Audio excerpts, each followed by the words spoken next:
Hi guys, welcome back. This is Suraj here from Soul Sports, and in my previous video I spoke about a few forehand basics, and today I'm going to speak about backhand basics.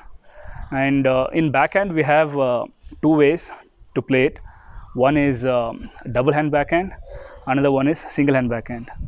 And these days most preferred backhand is double hand. When you're playing double hand backhand, as the name suggests, you use two hands, and when you're playing single hand you use one hand.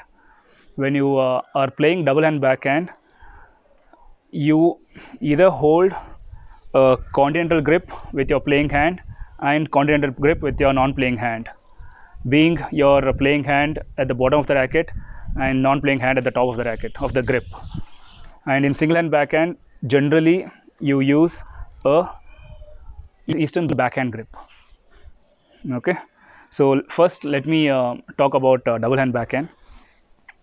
My preferred grip is a little eastern on my playing hand and then continental on my non-playing hand.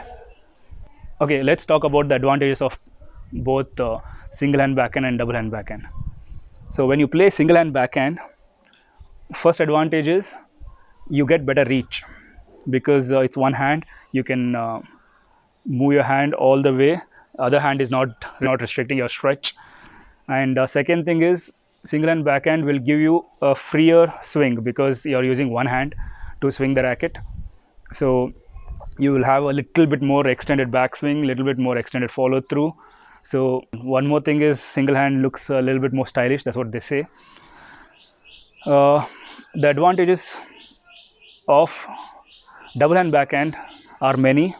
One is it's more stable because you're using both the hands to hold the racket, and then second is you can generate more power because you're using two hands, and it's easier for you to transfer your body weight because both the hand weight plus the body weight falls on the ball. And then reach anyways can be taken care of by building your fitness levels. That's what these days the top players, if you see Djokovic, Nadal and all, use double and backhand because they are fit enough to reach the ball with two hands. Or if in case if it is too far, they slice. They do a backhand slice, which we'll talk about it later. And double hand backhand also helps you to get more stability when you're doing service returns. Single hand backhand is not that stable because your thumb is supporting your racket most of the time. In double hand backhand, other hand comes to support your racket. So while you're doing service return, because service is one of the fastest stroke in tennis, so the ball comes at you at a very high pace, and when you play single hand backhand, you lose stability because your thumb only is supporting the racket. And with double hand backhand, since you're using both the hands, you get more stability. But sometimes even the single hand backhanders generate a lot of power because you get really good racket speed since only one hand is moving. But again, since you lose stability, I would prefer teaching double hand backhand to the students, at least in their younger age. Probably when they grow older, they can change to single hand backhand if they turn out to be more powerful. So let's start with shadows for backhands. Um, First, I'll demonstrate how a single hand backhand is done. And as I told you, for the single hand backhand, preferably you hold a eastern backhand grip. That is the racket tilted a little bit towards the ground. Your non-playing hand near the neck of the racket, not near the grip, because again it will be a little uncomfortable because shoulders won't come in line. If you hold it near the neck of the racket, it will be easier for you to take a backswing, and it will also help you to time the ball well if you hold the racket with the other hand, because you will need to get the racket at the right spot every time when you're taking the backswing.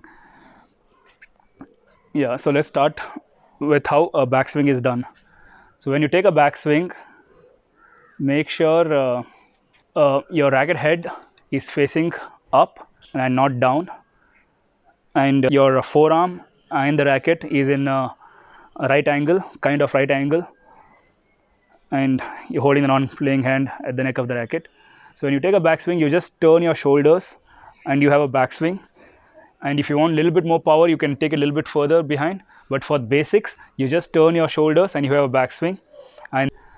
Later on in an advanced level, you might have to take the backswing a little bit further to generate more power. But for the basic level, for shadows, you can just turn your shoulders and you have a backswing. And one more very important thing is when you turn your shoulder, transfer the body weight on the inner leg. So when you add weight on this leg, you again become a little more stable when you stand, because your body weight is falling towards your right side if you're a left-hander, and left side if you're a right-hander. As I'm a left-hander, it's on my right side. Then the next step is you step forward, a neutral stance, and in single hand backhand you mostly step forward and hit, because for the stability sake, when you put the leg forward, it's very easy for you to stabilize your body, and also it's easy for you to generate your body weight, since in single hand backhand we'll meet the ball in front of us always. So you take your racket back up, the head facing up and non-playing hand on the neck of the racket, transfer the body weight on the inside leg, and then you step forward. Here you got to drop your wrist down,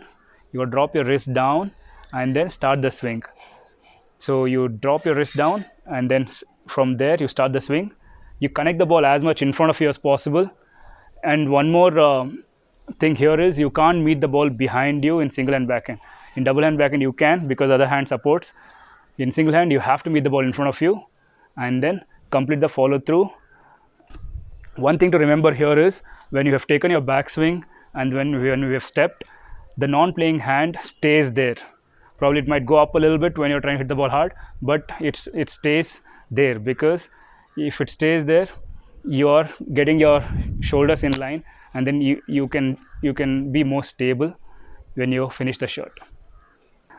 When you're playing double hand backhand, as I told you, you can either hold continental grip on both the hands, or Eastern and Eastern on both hands. It's again depending on your preference.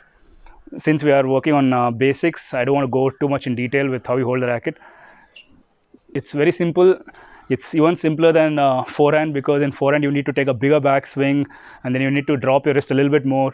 But in double hand backhand, since two hands are in play and it's easier to transfer your body weight, just the turn is the backswing, and then you step forward, you drop your wrist here to bring the racket low to high, and then you connect the ball and then take it higher to generate topspin. In double hand backhand you can also do open stance, but it's not done very frequently. Rarely when the ball is really far away from you, you do an open stance. That is very similar. Again, you turn your shoulders, you have backswing, and then you transfer your body weight on the inner leg, and then you finish with the swing. You use your upward rotation to hit the ball. That's with the double hand backhand. So we'll do some shadows with double hand backhands. Okay, stand ready position, both the hands on the grip of the racket head facing up. You take a split step, you turn your shoulders, you have a backswing, you step forward, hit the ball and complete your follow through. I'll show everything in one motion now. A split step, turn, step, connect the ball and then swing. Split step, turn, step and then swing. Okay, and for beginners you can remove the split step. They can just stand with both the hands on the grip of the racket, and then they can turn their shoulders. They have a backswing, and very important, when they turn, make sure the racket head is facing upwards, not down, up. Okay, and then they step, they put the racket down and then finish the follow through. So like how we did in the previous video, we can as well count here. That is a ready position. 1 is the backswing, 2 you step, 3 is you bring the racket down and connect the ball, and then 4 with the follow through. Again ready position. 1 you have a backswing, 2 you step, 3 bring the racket down, connect the ball, 4 follow through. Thanks for watching the video. Peace.